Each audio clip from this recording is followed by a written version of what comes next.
درود بر شما هم میهن آزاده و اندیشور. با روند برنامه ریزی و آمادگی برای شرکت در گفت و شنودهای کانون بررسی و آینده نگری ایرانیان آشنا شوید. گفت و شنودها تنها زمانی پخش خواهند شد که همه آماده و زمینه فراهم باشد. 1. مناسبت، مقاله یا کتاب. 2. سخنور علاقمند، آماده و آگاه. برای نمونه از فهرست رویدادهایی که توسط هممیهنان گردآوری شده است، از 2 ماه زودتر مناسبتی را پیشنهاد می‌کنیم. مناسبتی که آگاهی از آن به سود آزادی ایران، پیشرفت جامعه و ایجاد برابری باشد. اگر سخنور با موضوع پیشنهاد موافقت کرد، فهرست پرسش‌ها برای آمادگی در مصاحبه را دریافت می‌کند. اگر چندین سخنور پاسخ مثبت دهند، تقاضا خواهد شد تا از میان پرسش‌ها 3 مورد مشخص را برگزینند. در بهترین حالت، سخنور نه تنها نسبت به پیشنهاد ابراز علاقه می‌کند، بلکه از میان مباحث پراکنده چند مورد خاص را مشخص و فوری به آگاهی گرداننده می‌رساند. حال اگر سخنور به موضوع علاقه نشان ندهد یا پیشنهاد را نادیده بگیرد، طبیعی است که گفت و شنودی اجرا نخواهد شد.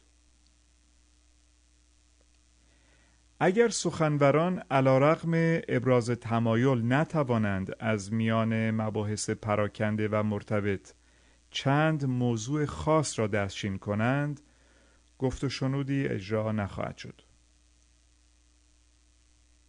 و البته اگر سخنور علیرغم علاقه و آگاهی در روز و ساعت صدا برداری به هر دلیل آماده نباشد، گفت و شنود اجرا نخواهد شد.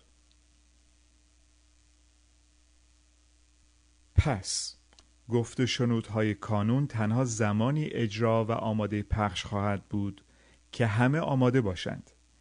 گرداننده مطابق موقعیت مناسب یا دریافت مقاله جدید یا مرور کتاب پیشنهاد رو ارائه می دهد. 2. سخنور علاقمند آگاهی و آمادگی خود را اعلام می کند.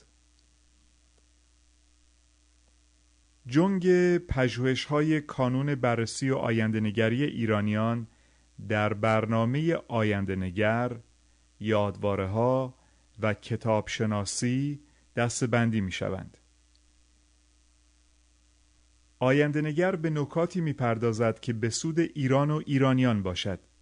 نگاه به جهان از پنجره ایران و درک ایران از نگاه جهان. یادوارهای تاریخ به رویدادهایی می‌پردازد که در ایران انقلاب‌زده اسیر آخوند می‌خواهند از خاطره‌ها حذف گردد. کتابشناسی برای آشنایی با کتاب‌های سودمند و آشتی با فرهنگ کتابخوانی است. گامی در راه افتخار آگاهانه و پرهیز از غرور کور. هم میهن آزاده و اندیشور، اکنون با روند برنامه ریزی و آمادگی برای گفت و شنودهای کانون آشنا شده اید. اگر پیشنهادی دارید با پیامگیر 24 ساعته 217 617 47 26 تماس بگیرید. نظر یا راهنمایی شما با صدای خودتان پخش خواهد شد.